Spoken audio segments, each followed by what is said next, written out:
Siempre es más difícil presentar a un amigo que a alguien que lo conoce. Eso es complejo. Está en gira por su nuevo libro, Oráculo, su nuevo texto de ficción en Seis Barral Planeta, y por eso mismo para mí es un honor porque lo estoy leyendo y me estoy entreteniendo muchísimo con Oráculo, su nueva obra. Es el maestro generacional, director de la carrera de literatura creativa de la Universidad Diego Portales, escritor y con una carrera maravillosa, guionista, de decir todas las cualidades. ¿Guiones nunca hiciste? He hecho, pero no tengo Sí, no he hecho y prefiero... No, porque otra cosa, prefiero no decirlo. No, sí, prefiero decirlo. Lo que me pasa es que respeto mucho a los que son guionistas. Pero, Entonces sería impresentable que yo dijera, por haber escrito 2 guiones, todos ratones, soy guionista. Como algunos, no sé, pues escriben, no sé, medio libro y dan 10 talleres literarios. No, eso me da como pudor. Entonces, no voy a robar con eso. No voy a robar. No es robar, es dignidad. Tengo amigos guionistas, Pablo Toro, el gran Simón Soto. Saludos para él. Saludos para Pablo, saludos para Simón y Pablo. Y respeto mucho lo que hacen porque lo hacen con seriedad. Entonces, no sé, pues yo escribo ficción y con eso me siento más cómodo. Y también no ficción. Sí. Eso sí. Digamos eso sí, que tienes una carrera riquísima y es por eso que estamos acá presentes con tu nuevo libro, que está en librería, lo estoy leyendo. ¿En qué página vas? Y va en la 147. Avanzaba. Y en ese sentido, lo que he descubierto una verdadera mamushka es como una especie de apertura, que me recuerda a tus primeros textos. Sí, pero tiene algo de tus primeros textos como Caja Negra, pero remixado en una velocidad de scroll. Es un libro muy scroll, está muy lindo. Oye, gracias. Yo gracias por la invitación, Nicolás, Geraldine. No, un gusto. El libro es raro. El libro es una novela que yo escribí mientras escribía libros de no ficción. O sea, estaba escribiendo la biografía de Pablo Roca, la biografía luego un ensayo sobre Carlos Droet, que son escritores importantes en el siglo XX chileno. Y cuando escribía para mí, escribía ficción, empezaron a aparecer estos fragmentos que eran una suerte de visiones, pesadillas. Y empecé a escribir, me di cuenta que todos eran fantásticos, que todos tenían que ver con un espacio acotado, monstruoso, imbunches, muertos vivos, fantasmas. Pero también foros de internet, la Blonde. La Blonde aparece en el libro. No, aparece el libro parte en el mundo gótico, no sé si gótico, parte en el mundo de las viejas casas de Recoleta, donde hacían fiestas clandestinas, pero luego sigue a la colonia, sigue termina, hay un fragmento importante de la novela que está ambientado en Rusia, otro en Las Vegas. Hay un libro que está ambientado, tiene muchas partes ambientadas del siglo XIX. Me parecía que lo que hay que ofrecerle al lector, lo que yo estaba escribiendo, era una caja de historias, una colección de historias. Y el lector tenía, y yo, así como yo estaba saltando de una historia a otra mientras lo escribía, de un mundo a otro, de un tiempo a otro, el libro era una casa. Y en esa casa el lector tenía que recorrer la novela como si pasara por las habitaciones. Sí, es como que por eso, cuartos, piezas, gabinetes, bibliotecas. Perdón, a mí me pasa, Álvaro Bizama está con nosotros, no lo presentamos porque empezamos a meternos al tío de la conversa como nos conocemos. Nos conocemos, así que hablamos casi a diario, entonces empezamos a recorrer, pero cuando me pasa que lo siento como scrollear. Sí. Como pasar el dedo. Más bien que el lector estuviera en el vértigo que yo también sentía escribiéndolo. Yo lo pasé muy bien escribiéndolo, lo pasé muy bien armándolo. El libro está armado en la lógica del por qué no. ¿Por qué no contar por qué no contar historia? En este momento que los libros, las ficciones están, no digo desapareciendo, pero están muchos de ellos sometidos a la autobiografía, sometidos a la experiencia. ¿Por qué no salir de ahí? ¿Por qué no hablar de libros perdidos? ¿Por qué no hablar de monstruos? ¿Por qué justamente en este paisaje el vital social lo que tenemos ahora, que es un paisaje fantástico, delirante, que parece un cómic de Frank Miller de los años 80, yo diría, no entrar en ese lugar, no contar historias. ¿Por qué no volver a la literatura que cuenta historias? ¿Por qué no volver a la literatura que narra y que narra y que se pierde en esa narración? Oye, Álvaro, ¿de qué trata tu nueva novela Oráculo que estamos viendo en pantalla? ¿Cuál es el escenario en el que se desarrolla para la gente que son muchas historias, todas más o menos unidas por un personaje que se llama Giordano, que es una suerte que en algunos capítulos es un profesor, en otros capítulos un archivista, en otros capítulos un delincuente. Y todos los personajes se pierden, en el pasado, en el presente, y se encuentran con una casa monstruosa, una casa encantada, una casa que yo no sé si es una nave espacial o una suerte de laberinto, y ahí cambian, y ahí se pierden y se encuentran y vuelven a perderse y vuelven a cruzarse. Todos los personajes, en realidad, no sé, pues hay un capítulo donde unos mochileros, por ejemplo, están en el norte, se equivocan en la ruta, entran en una construcción abandonada y son atacados por soldados perdidos, fantasmas de la Guerra del Pacífico. Hay otro que es un capítulo muy largo, yo lo pasé muy bien, que está descrito por un cantante de pop de la nueva ola, en decadencia, y ese cantante de pop cuenta la historia de cuenta la historia de cuando va a una fiesta en Las Vegas, y en esa fiesta en Las Vegas conoce a alguien, y a esa persona le cuenta la historia de su hermano, que es un detective privado, que se pierden en Estados Unidos buscando un científico ruso. Y luego lo que pasamos de ahí al programa espacial ruso, y lo que cuenta ese fragmento de la novela, ese capítulo largo, es la llegada de los rusos a la Luna. La llegada de los rusos a la Luna, pura invención, pero también es una llegada de los rusos a la Luna que es monstruosa, y que llegan 10 años antes que los norteamericanos. O sea, hay un momento que ellos ven el video de cuando se posa el Neil Armstrong y camina por la Luna y todo, y se ríen. Y se ríen, es una broma. Entonces, el libro entra y sale del pasado, del presente, del futuro. Hay fragmentos que son policiales, fragmentos que son novelas criminales, hay fragmentos que son historias de terror, fragmentos que son historias fantásticas. Y lo que me parece interesante es que el lector entre en esta historia, se pierda en esta historia, se encuentre con estos personajes que son todos ecos unos de otros. Y tengo una aventura, de volver no de volver, recordar que la literatura también, la ficción también es un espacio de aventura, Y es un sobre espacio de libertad. Sobre eso mismo, tu obra cruza lo que llamamos, yo lo he pensado como realismo de la extrañeza. Sí, Que está en ruido, hasta la cualidad fantasmal de la memoria en Estrellas Muertas, que es una hermosa novela, se la recomiendo de verdad de corazón. Y has utilizado elementos del terror, lo fantástico para explorar. Y Oráculo parece radicalizar todo esto, mezclando este horror cósmico con la crónica histórica. sí. Entonces, ahí yo te pregunto, si los géneros que utilizas como de especulación, de alguna manera son herramientas para explorar un país que es largo, quebradizo, Por supuesto, que está roto. por supuesto. Uno de los capítulos de la novela transcurre en el siglo XIX en París, fundamentalmente, pero también en Lima, y aparecen algunos personajes históricos, y es básicamente un profesor de colegio que ha estudiado Derecho, que ha sido expulsado de Derecho, que está escapando de algo. Se pierde primero en Lima y luego se pierde en París. Y en París empieza a hacer pega de archivo para un personaje que está inspirado en un funcionario clásico de la embajada parisina chilena que se llama Morla Vicuña, y que tenía que hacer un tratado sobre los límites marítimos de Chile con Argentina. Entonces, límites de la Patagonia. Entonces el personaje se pierde y se busca documentos, archivos. Los documentos y archivos son cada vez más monstruosos. Historias fantásticas, ciudades de autómatas. Y ese personaje está discutiendo con la historia, pero también está discutiendo con lo fantástico. Está perdiéndose también. Yo trabajo en general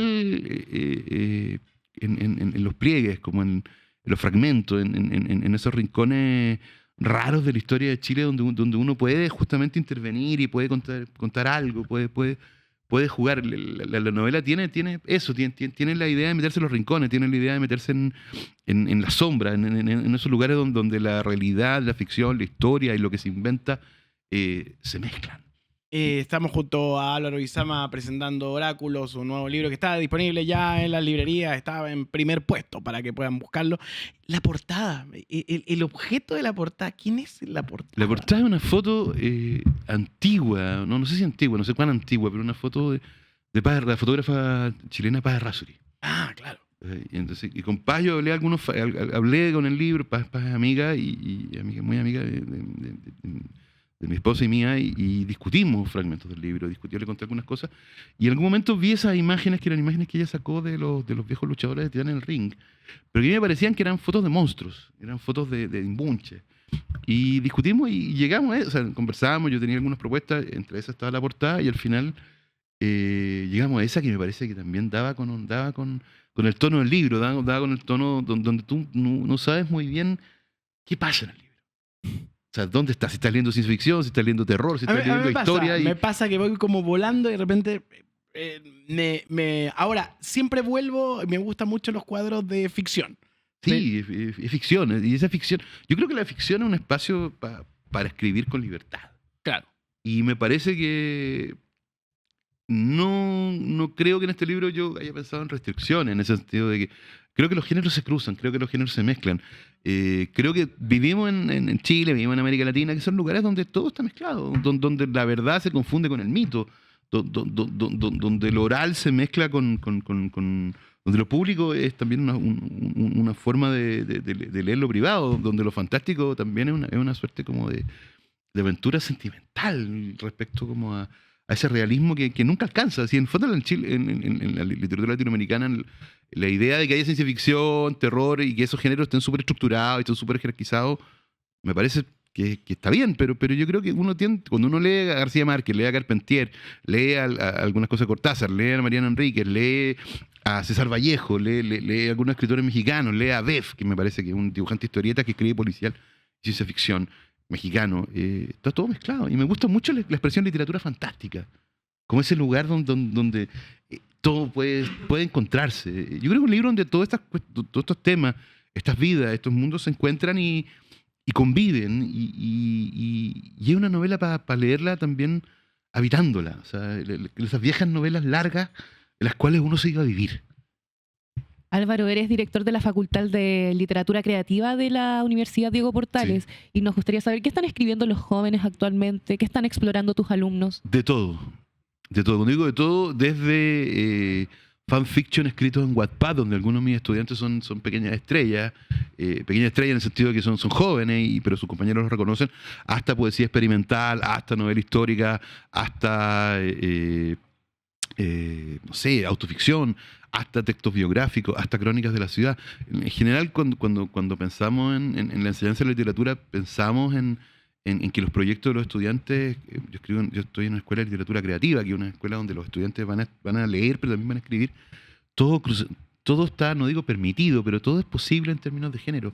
No hay uno que esté arriba de otro. No. Y todos esos proyectos son válidos, son posibles, porque también son lugares para... Yo la literatura es algo que se escribe, que se lee, pero en esa lectura y escritura uno la habita. Uno se va a vivir adentro de los libros. Los libros son casas, y a veces esas casas son mansiones, a veces esas casas pueden ser más pequeñas, y a veces esas casas están encantadas. Y yo creo que lo que hacemos en la escuela, lo que hacen mis estudiantes, lo que yo leo cuando tengo talleres con ellos, habla de esa libertad. Esa libertad de pasar, no sé, pues de una escritura de fantasía a una escritura biográfica, a una crónica que lo que sucede en los entornos cerca de su barrio, a reconstituir en esos cuentos, por ejemplo, la prosa de las canciones de, no sé, Pablo Chile o el Jordan. O sea, a encontrar también la poesía en la calle, encontrar la poesía en la vida, pero también encontrar en los libros. Yo creo que no hay diferencia entre la biblioteca y la vida, porque la biblioteca es una manera de estar dentro de la vida y una manera de comprenderla también. Yo leo de ahí. Y creo que en la discusión que tenemos con los estudiantes también tiene para mí ese sentido. Ahí estaba citando el lenguaje callejero que está en los artistas urbanos, y también hago puente directamente con lo que está pasando en la estructura de la lectura y el mundo del video. Algo está sucediendo. ¿Se está volviendo elítico el mundo del texto? No sé. Yo creo que hay que juzgarlo en la lógica de que tenemos una generación o tenemos un mundo donde, por ejemplo, las escrituras en Internet, las escrituras de Instagram son autobiográficas. O sea, cuando uno lee un Instagram, está leyendo autobiografías, está leyendo gente lanzada, autores y autoras que no tienen pretensión de escritura, pero están contando su vida. Es muy loco esa disciplina que es como poner la foto y poner un texto que describe tu estado anímico. Pero también, por ejemplo, hacer un reel, hacer una history, es contar tu propia película, es narrar. O sea, lo que yo creo que sucede con las redes sociales es que las redes sociales lo que construyen no es narrativas, pero no solamente en el tema de la historia, construyen nuevas formas de narrar que son muchas veces mucho más democráticas, y el libro está ahí no compitiendo, no desapareciendo, la ficción no está ahí, la ficción literaria no está desapareciendo, está conviviendo de tal manera como convivió en el siglo XIX con otras cosas, convivió en el siglo XX con otras, y va cambiando. O sea, yo escribo novelas y me gusta pensarme como novelista porque no sé lo que es una novela. No tengo idea de lo que es una novela. Y como no tengo idea de lo que es una novela, las escribo justamente para saber qué son. Álvaro Bizama está con nosotros esta mañana. Indudablemente tú tuviste una carrera que dejaste atrás de crítico literario y no puedo dejar de preguntarte por el Premio Nobel de Literatura, que es como lo típico, es el momento donde editores, críticos, ex críticos, profesores de literatura aparecen como una especie de mundial. O sea, yo en general me hubiera gustado que hubiera ganado a Raúl Zurita, que me parece que es meritorio. Damián Artit, que hace un rato que está también en las nóminas, que son nuestros, comillas, créditos locales. Me preguntabas por Laszlo. Yo no lo he leído. Tengo por último la honestidad, porque antes pasaba que salió el premio Nobel de un autor desconocido africano y nos faltaba el escritor, novelista, periodista que según él lo había leído y inventaba un chamullo. No, yo no lo he leído, pero sí, extrañamente, lo que puedo decir de Laszlo es que... Esperen, acá acaba de meterse un fragmento tal como en tu novela de audio. De audio como que se acaba. Justo cuando estábamos hablando de ahí está. De Laszlo. De Laszlo, un fantasma Laszlo. No, un fantasma de Laszlo. Pero ¿sabéis qué pasa? Que los lectores de Laszlo son... Yo tengo un amigo que es Rodrigo Rojas, profesor de literatura, que enseña Shakespeare. Lleva por lo menos 10 o 15 años hablando de Laszlo. O sea, lleva 10 o 15 años y yo voy a la oficina de ese Rodrigo y hay un libro de Laszlo. Y me pareció muy bueno que ganara el Nobel. Bien por Laszlo, feliz de que se gane el Nobel, creo que está muy bien, pero también feliz por esos lectores como que para los cuales Laszlo era un escritor secreto al cual abrazaban con cierta felicidad y cierto orgullo. O sea, no era un cualquiera. No, para nada. Entiendo que además, inclusive su traductor español, no me acuerdo el nombre ahora, es un traductor muy importante, entonces tampoco es como que fuera despreciable. Ahora, lo que yo recuerdo es que sí, es alguien que tiene lectores, que es como Cataresco, son escritores importantes de la mitad de Europa, pero sobre todo que generan, un escritor que genera una fidelidad, una pertenencia, y hoy inclusive hasta una militancia en sus lectores respecto a su obra. Así que esa es mi percepción de un autor que no he leído, pero que solo puedo hablar pensando en sus lectores y los felices que estaban ayer con el premio. ¿Y de lo que has leído últimamente? ¿Qué está en tu cabeza? ¿Qué reverbera? Estoy leyendo muy poco como estos días. No, terminé el libro, entonces mi lectura ha sido el trabajo del libro, pero además ha sido como preparar las clases, entonces no he estado muy al día con las lecturas como locales. Te vimos con Lucho Jara y con Janet Jara. En el Jaraverso tú aparecías como al medio. No, lo que pasa es que estábamos todos, Janet Jara y Lucho estaban presentando sus libros, entonces se toparon y yo justo quedé al lado y quedé como testigo de ese encuentro monumental. Además siempre es bueno ver a Luis también, y que es un aporte y que es un genio, y Janet Jara, y ese encuentro era un encuentro esperado que no podría haber sido mejor porque justamente también tenía la felicidad de los accidentes. Eso es. Tenía la felicidad y la belleza que solo pueden tener los accidentes. Maravilloso. Estamos acá presentando Oráculo de Álvaro Bizama, que está en gira de medios para poder hablar acerca de su nueva obra. Para alguien que nunca ha leído tu obra, ¿qué le recomiendas cómo abordar a la hora de entrar a Oráculo?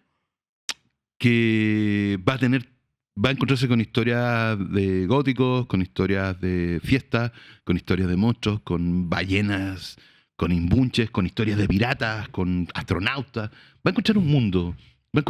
Porque yo creo que también es un mundo y un tono.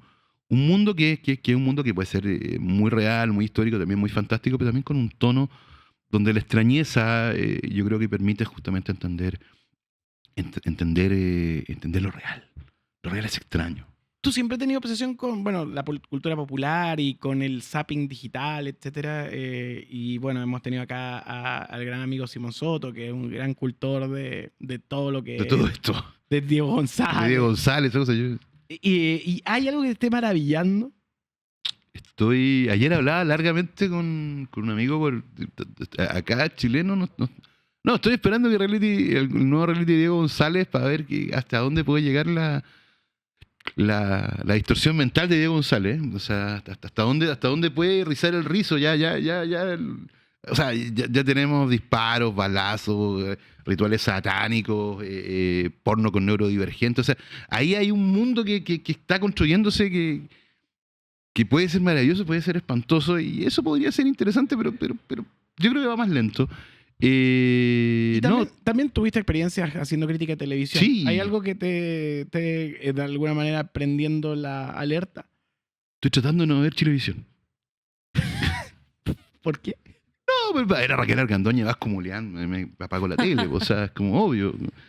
O sea, no pasa nada malo con eso, pero en general creo que la televisión abierta, o sea, en un momento que los panelistas de farándula se transformaron en los protagonistas de la farándula, en esa suerte como de come y devuelve, come y se regurgitan a sí mismos, yo creo que hay cosas que no son tan interesantes.